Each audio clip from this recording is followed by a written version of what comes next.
Grande sa gabi ng GMA.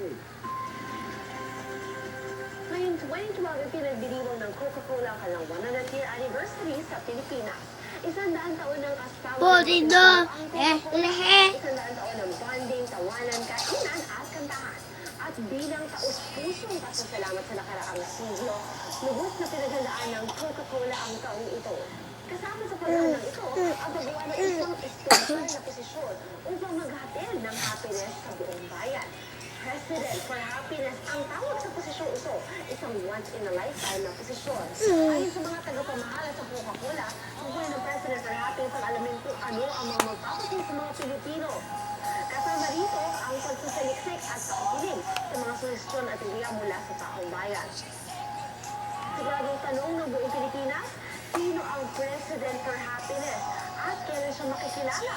Abangan sa mga susunod na araw.